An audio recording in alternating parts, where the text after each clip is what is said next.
I was reading the book called Think and Grow Rich, and it had a list of what Napoleon Hill thought was a good list of the qualities and the major attributes of being a leader. And I thought it was such a good list. I made the list in my own notes, and now the purpose is for me to get my notes into your notes, to get what's in my head into your head, so that it won't stop with you, so that what we share here together today will be passed on. That's why I do what I do. I do take great pleasure in touching the people that I can see, shake hands with, say hello to, an audience that you can see. But I am also aware of the unseen audience that's being affected by whatever we do. So now I've got a chance to do that. And I think the way for me to be effective with all of you today, and then you pass it on to many people beyond what I can see, is just an exciting opportunity for me. Now let me give you this list. It's a pretty good list. Napoleon said, number one, a leader needs unwavering courage. And I don't know if I totally agree with the unwavering part of this or not, because sometimes our courage does waver a little. You know, bend but not break. Courage mounts up, and then sometimes we have the doubts that creep in, and we reach a little deeper to find that courage that overcomes our doubts and our fears.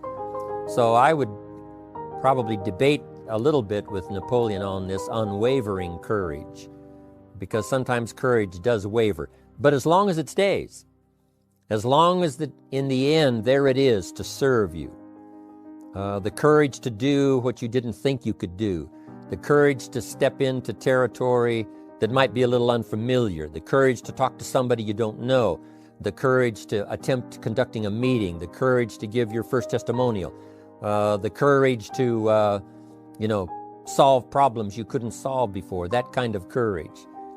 The courage to stand up when it's sort of dark in your corner, the courage to do it when it isn't going your way, seemingly. The courage to try to have a good day in the midst of a bad day, that kind of courage. Wavering a little at times, yes, because we all have doubts that attack us. We all have small fears that creep in. That is the nature of life. But that's what faith is all about. That's what courage is all about, to serve us when our doubts will not serve us well. Faith to overcome fear, and courage to overcome our doubts.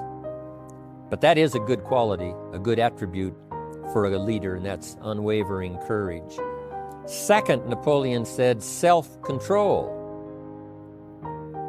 That, of course, is the very essence of life itself, is self-control. Because we all have this warfare going on. It's going on in the world, the warfare between liberty and tyranny. In our own body, the warfare between health and illness, the struggle is on.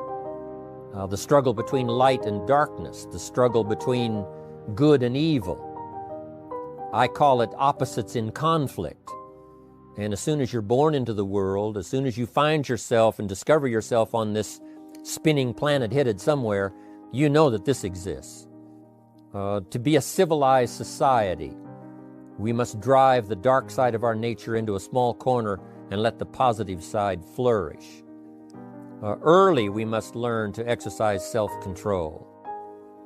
Power is a wonderful thing, but it must be exercised properly. It must be exercised to benefit, not to destruction.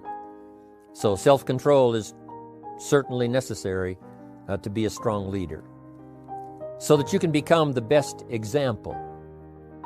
The example of having your temper well managed, to having that dark side of your nature under control. The best example of choosing wise words and not being careless, that kind of control. Control of your appetite, control of your desires, so that they fit into the positive side of life and not the negative side. Self-control, very important. Then he said, a leader must have a keen sense of justice. How very true. Justice we become familiar with, even when we're small. When certain things that happened or were done to us that we something told us that wasn't right. Someone did us wrong. We have that sense of right and wrong, and it starts very early.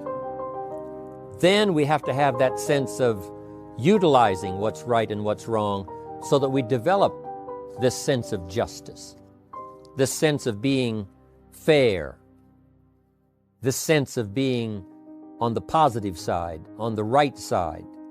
To minimize a person's mistakes, they need to have this sense of justice. We have to have justice when we're building an organization. You know, what's fair, what is a good balance. The marketing system that Mark put together has to be fair for everyone. If you have a customer and you take care of that customer, someone else cannot come along and take that customer. The same is true with the distributor. Certain rules and regulations so that all of us have a chance to fit within this framework of fairness, justice, and what's right. Otherwise, enterprise cannot work. Otherwise, we have what we call, in a political sense, anarchy, where there is no justice. When might is the order of the day, power is the order of the day, not the law, not the rule, not what's right, but power. And we would all dismiss that. It's been a catastrophe in the last 6,000 years, the governments that resorted to power instead of democracy, that resorted to intimidation instead of freedom. And we all know the terrible toll that takes. But it takes a toll not only politically in a country or politically around the world, but it takes a toll even in enterprise. It takes a toll in school if a teacher is unfair. It takes a toll in working on a team where someone is unfair or where the leadership is not fair in the administration of justice. So this is true, a keen sense of justice and what's fair and what's right. Part of this we have to learn as we go. You know, you don't have it all the first year. You haven't got it all the second year, the third year. After all the years that I've, been around, both as a human being and as a business person, we're still, even at these years, trying to decide what's best, what's fair, what's right, to give balance to our life and to build on a firm foundation for the future. So I agree with Napoleon. Good idea. A sense of justice. Here's another one, he said, definiteness of decision. Indecision is the thief of opportunity. If you don't decide, the opportunity could slip away. If you don't decide what you're going to do today, the day could get away and you're not very effective. I talked about in my recent travels about time management. Here's one of the best ideas of time management. Don't start the day until you have it finished. Is it possible to finish the day before you start it? And the answer is yes. If you don't finish it to the best of your ability, have some idea, some good plan, sure enough, the day escapes. And in the morning you say, let's see, what should I do now? In the afternoon you say, hey, time's getting away from me, what should I do now? And now most of the day is lost. Most of the day escapes not being utilized and doesn't work for you simply because you didn't make those decisions early, at the early part of the day. The decisions we make in the early part of our life sometimes last for a lifetime. The early decisions that you make about what you're going to do with your life as far as Herbalife is concerned, those decisions are vitally important. If you neglect them and don't make them, sure enough, the time passes and the opportunity sometimes is diminished, and sometimes you spend a lot of time now catching up simply because you didn't make those early decisions. So it's the decisions at the first of the day, it's the decisions at the early part of the month, it's the decisions at the early part of the year that greatly determines what kind of year you're going to have. The decisions you make in the early days of your marriage, sometimes those are the decisions that affect the marriage for a lifetime. The decisions you make at the first chance you see opportunity, those decisions, what you're going to do with it, how far you're going to take it, what it's going to be meaning to you in the years to come. Those early decisions are vitally important. Then we need decisions to correct poor decisions, to overcome our mistakes. It's possible, of course, for all of us to make unwise decisions, And at the end of 1 year, at the end of 1 week, 1 month, or at the end of a few years, we say, that decision cost me too much. Cost me a lot of time, cost me a lot of money, cost me maybe a good relationship, cost me a chance to be productive. But as long as you're alive, there's still a chance to use new decision power to correct the mistakes of decisions that were bad in the past. All of us have the opportunity to do that, but I think Napoleon was right here too. You got to be definite in making decisions so that the opportunity doesn't pass you by. Take advantage. Here's the next one. Napoleon Hill said, a good leader has definite plans. How important that is. And of all the years, I think, to cash in on Herbalife's momentum and make some plans for the future, this has got to be one of the greatest years. Herbalife in these 18 years now has created some incredible momentum, not only in opening up the countries, but momentum in the refinement of our marketing, momentum in developing new products, momentum in developing our support system. The key is now for you to make plans to ride on that momentum. Herbalife is like the tide that comes in, and the rising tide lifts all the ships, if they're in the water. If your ship and your boat is not in the water, even though the tide comes in that would lift all the ships, if yours is not in the water, then it doesn't benefit you. So here's what you should do. Have the same intensity to make your plans for the future as Mark Hughes has. As the President's Team, Chairman's Club especially, make the plans for the Herbalife Company future, you've got to now make your plans. Don't let this momentum pass you by. Don't let this momentum go uncashed in on. Don't let it be like a lost cause for you. And maybe you've, because of the lack of plans, have lost a month or two, or you've lost a week or two, or maybe you've lost a year, and you were 10% effective instead of 100%. Now's the time to change all that and start making some plans. Your Herbalife plans, they're vitally important. You might as well cash in on the Herbalife plans for world expansion, the Herbalife plans for expansion within your country, the Herbalife plans for the expansion of the business, the incentives. Cash in on that, capture that, and say, I've got to have some plans that match Herbalife. Not necessarily match Herbalife in numbers, but that can match Herbalife in momentum, that can match Herbalife in cashing in on the opportunity, your plans for Herbalife expansion. You got to have some plans for your family, right? You got to take your family along. Don't leave them out. One of the challenges all of us have in making our plans is how to balance everything, to make sure that we don't regret at the end of a year, I spent too much time on that. I spent too much money. And then if you have, say, how can I not do that again? And construct some better plans so that you won't have any regrets at the end of a year to come, 5 years to come, 3 or 4, 5 years to come. Definite plans. The plans for the use of your money.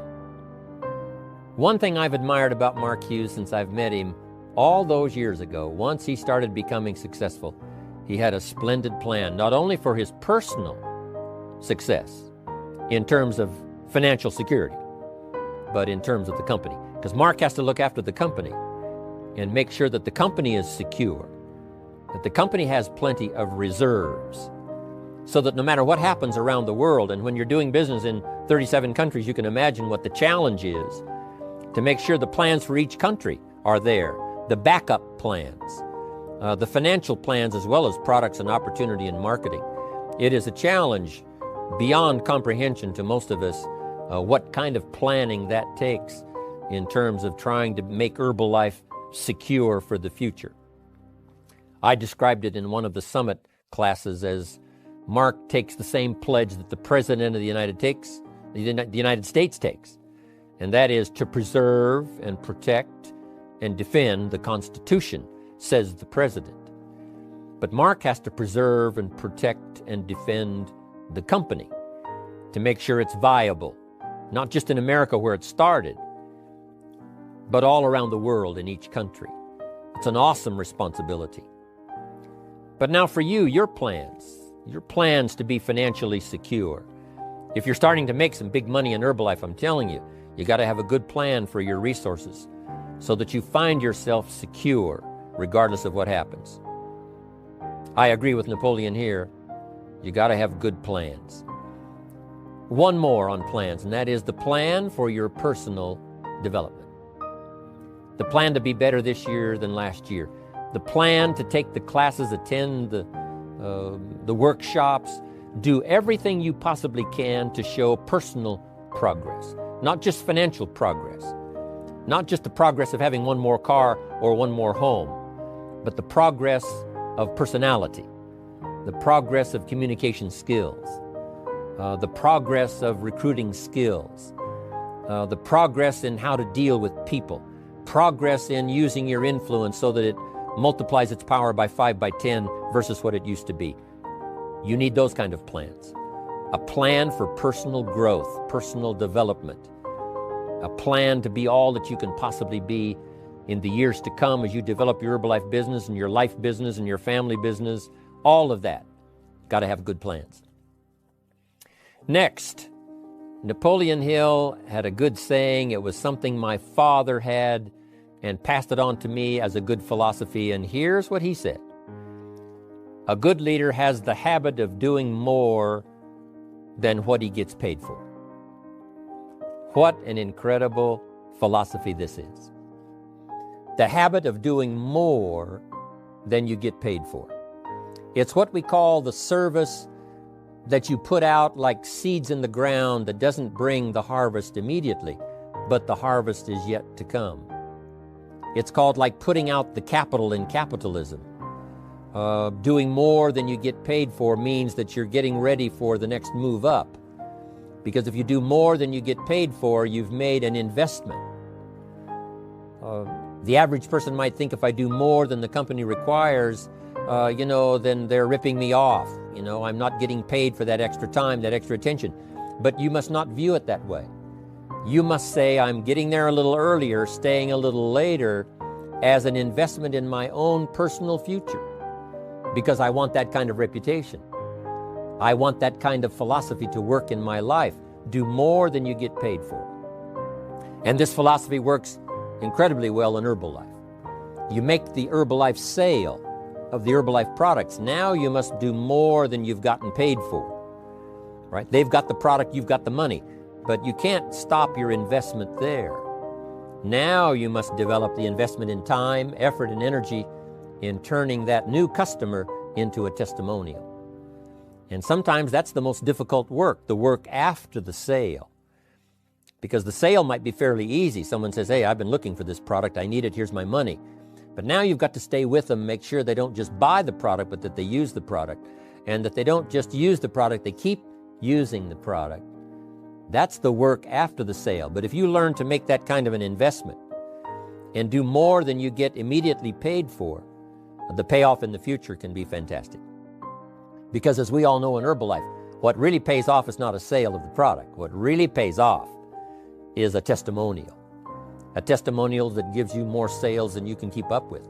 A testimonial that takes you places you could never go by yourself, introduces you to people you'd never see on your own.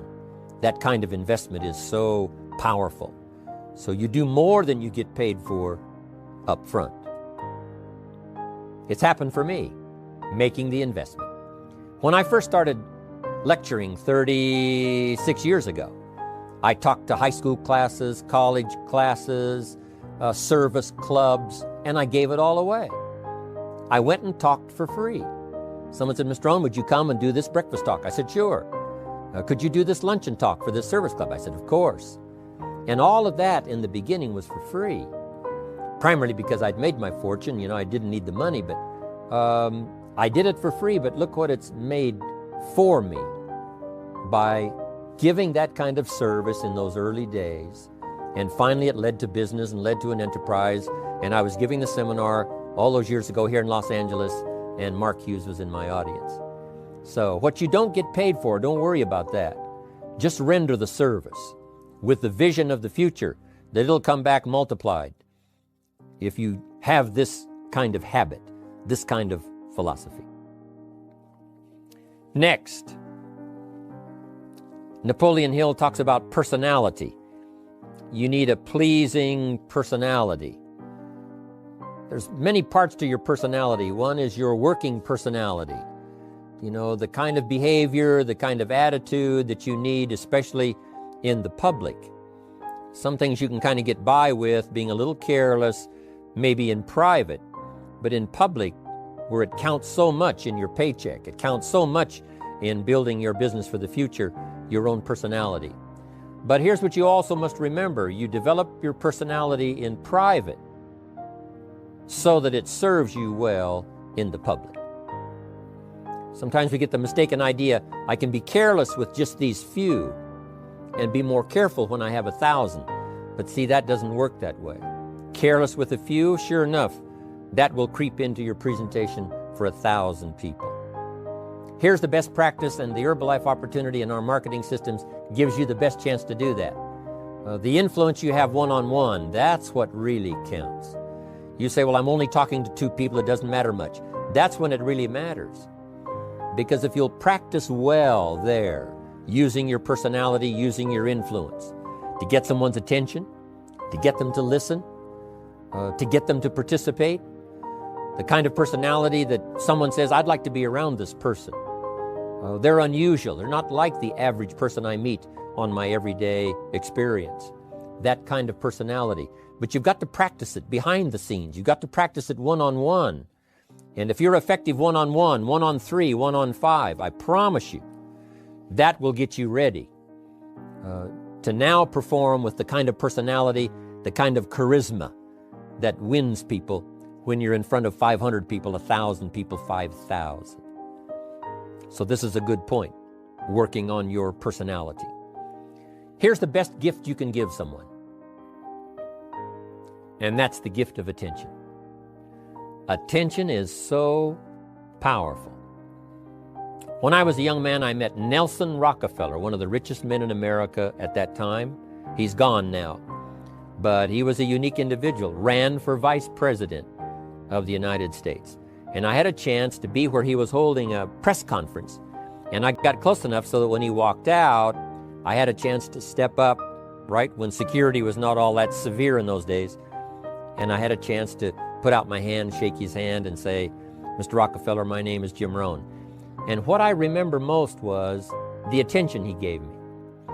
With the lights of the cameras around and everybody all around, he looked right at me and said, Jim Rohn, where are you from? I said, Idaho.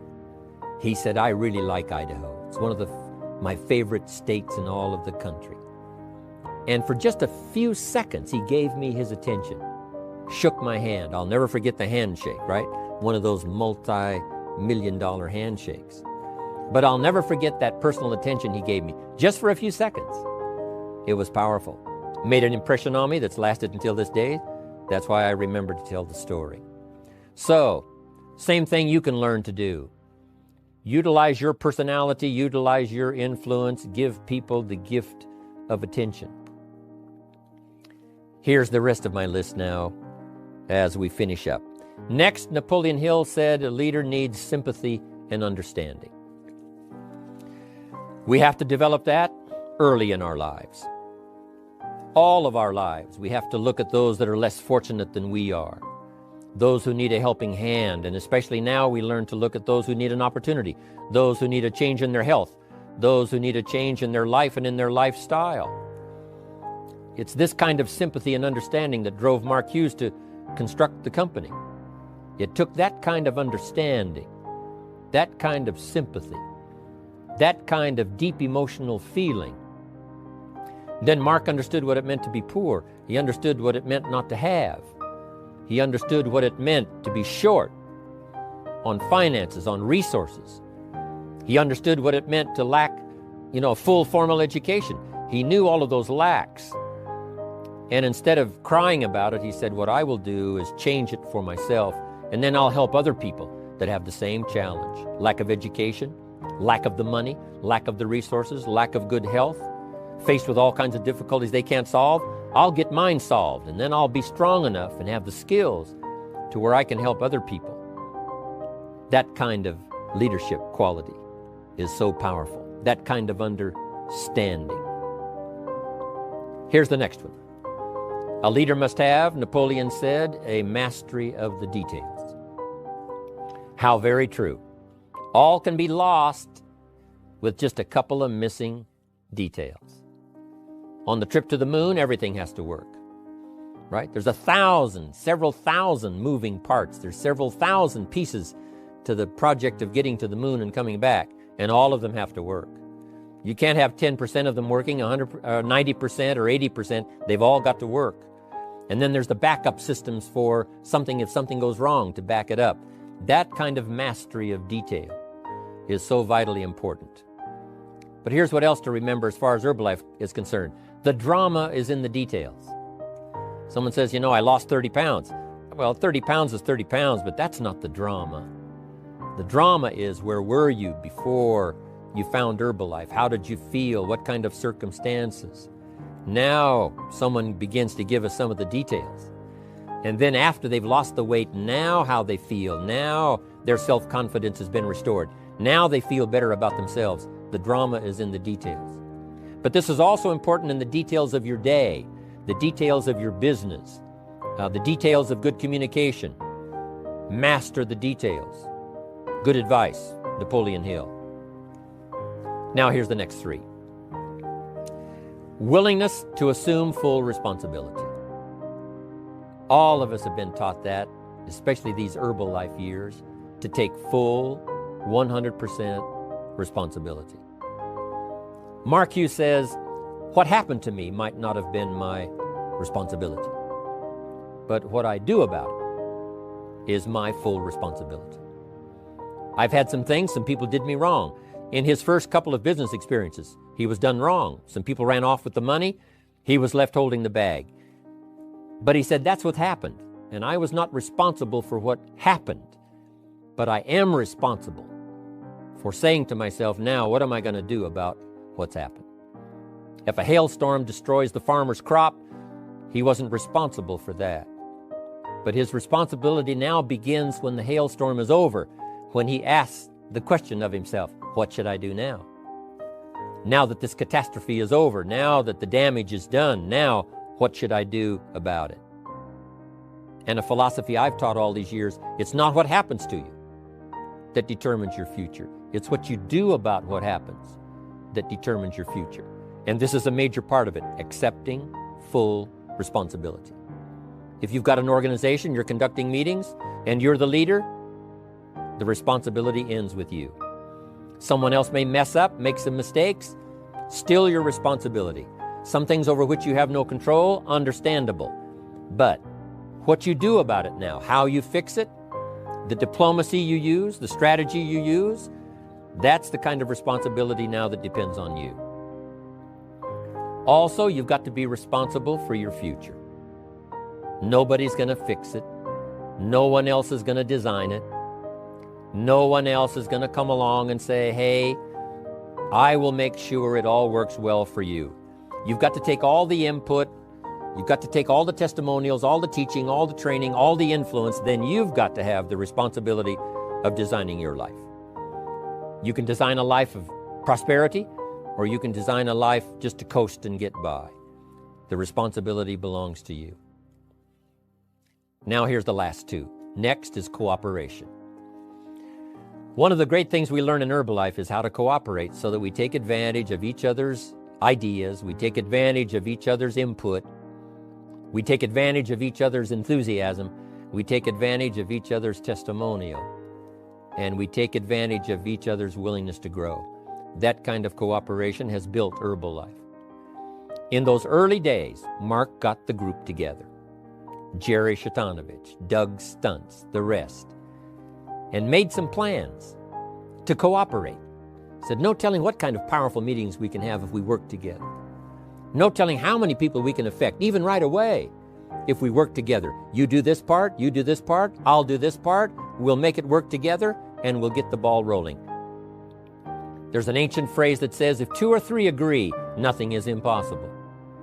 If they agree on the same project, if they agree on the same vision, if they agree on how to get there, I'm telling you, nothing is impossible. Nothing can stand in their way. Just two or three. What's exciting about Herbalife is now we have more than two or three. The president's team now is well populated. Even the chairman's club is growing. The millionaire team is awesome in its numbers as well as in its power. And the cooperation between all of us on the tabulator teams, as distributors, home office, support staff, 15th floor, wherever we come from. If we cooperate, there's nothing we can't do. There isn't anyone we can't touch. There is no country we can't finally get to with this incredible story. Cooperation. That's why I'm here, wanting to do my part, HBN, send out some ideas, give you some notes to take, something to think about and ponder, something to talk about with the people that you associate with and are building your business. That kind of cooperation is going to make this a powerful year. It'll get us to the 2 billion, 3 billion, 5 billion. But it'll get us to much more than just those numbers. It'll get us to a place of honor, respect, prestige, influence, feeling good about ourselves for the hard work that we're doing, cooperating with each other. I want to cooperate with you, helping build your business. All of us cooperate with the support system of Herbalife. We're on our way. We will have the billions. We'll have the stories. We'll have the experiences. Now here's the last one. Napoleon Hill said, a major attribute of leadership is vision. Vision is in many parts. One, a vision for your own course to follow. A vision for you, for yourself.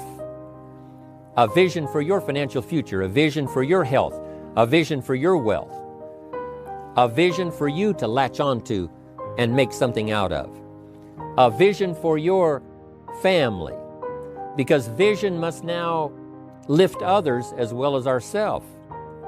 Guess what our family is counting on? That we'll be able to see things that at first they cannot see, that we'll be able to look further into the future than perhaps they will be able to look. The same is true with your organization, the people that are around you. They're counting on your vision. Perhaps you've been there a little longer than they have. Maybe you've been there a lot longer than they have. And they will look to you to help them see things that they can't see in the beginning. And if you will do that, develop that attribute of leadership, I'm telling you, you'll have such a dramatic effect on your organization, it will be unbelievable. A vision for yourself, a vision for your family, a vision for your organization, a vision for the people that you're close to. The old prophet said, without vision, we die. We perish. Unless we can see into the future, life loses its meaning. Unless we can look further than just where we are at the moment, then we have no reason for faith, no reason for activity. But if we'll develop this skill, beyond any other skill, I'm telling you, it will help us touch people. Because they'll want to be around us, because we have this look into the future. Not only the short-range vision of what we're going to do this week, this month, this year, but the long-range vision like Mark has, taking us to the 5 billion. You can have a vision that will take your organization into the future and bless everybody with success.